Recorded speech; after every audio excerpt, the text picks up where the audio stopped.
part 2 of the axial skeleton. Looking at the sella turcica, it's these two ridges in here. That's where the pituitary gland is housed. Now looking at the ethmoid, it's this part up here. The crystal gully is the ridge up top, and the cribiform plate is the side of it. That's where the nerve filaments come through. Now moving on to the sutures. Let's put our head back together here. 1 second.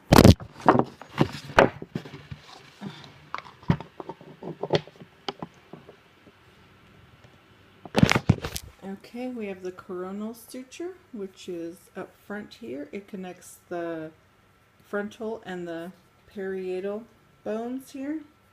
The sagittal suture is this right down the midline, which connects the two parietal bones. The lambdoid is back here, and that connects the occipital, the two parietal bones. And then the last one is the squamous, which is on the side here, and it's kind of hard to see on this guy, but it goes around here and it connects the occipital, the parietal, and the temporal bones. Now moving on to the facial bones. Let's put this guy down here.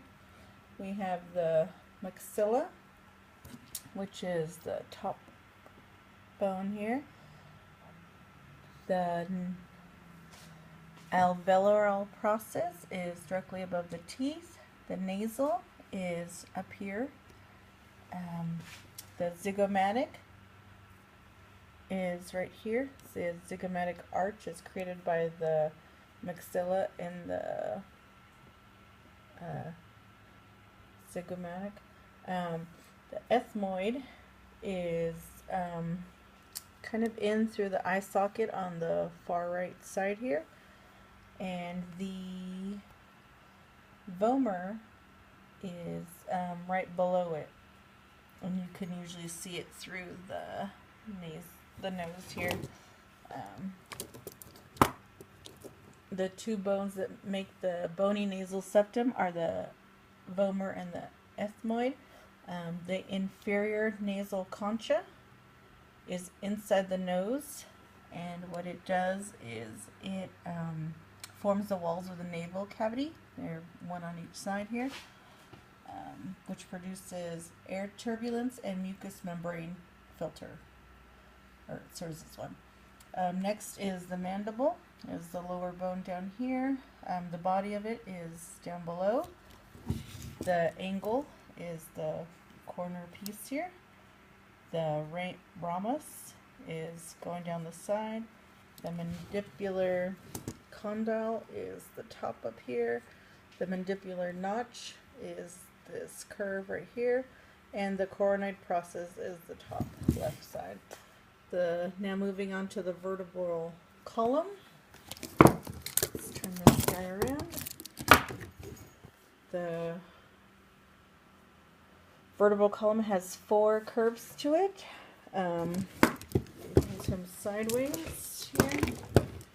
There should be a curve towards the towards the back on the cervical. Doesn't really show it a lot on this bone. And then a curve towards the front with the thoracic vertebrae. A curve towards the back with the lumbar. And then a curve round this way with the sacral. So it's, and the cervical and the lumbar serve as secondary, and the sacral and thoracic are the primary.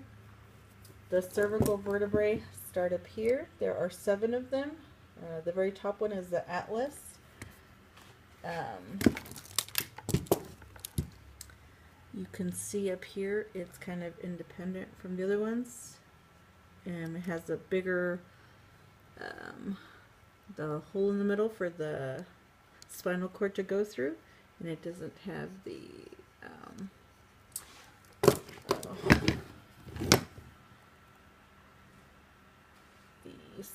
spinous process. It's pretty much non-existent compared to the thoracic and the lumbar down here.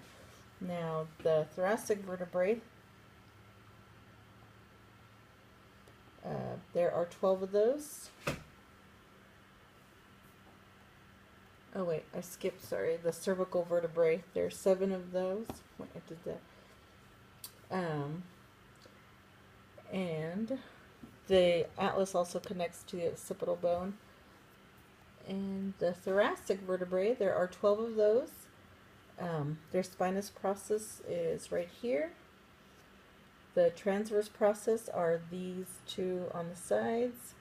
The intervertebral foramen is the hole that you can't see through here, but that's where the spinal cord passes. The body, or the centrum, is this round part in the front. The position of the intervertebral vertebrae disc is this tiny little ridges in between each of the vertebrae. And now the lumbar vertebrae, there are 5 of those down here. And then below that is the sacrum. There's 5 bones fused together there. And then the coccyx, and there's 4 bones connected there. Now looking at the sternum here, we have the manubrium, which is this top shape right here. We've got the body right here, the xiphoid process down here, and then the jugular notch there. Below that we have the ribs. There are 7 true ribs, which are the vertebrosternal. There are 7 of those. And then below that there are 3 false ribs. And then 2 floating ribs right here. And you can see where the ribs are all attached to different vertebrae. And that is all.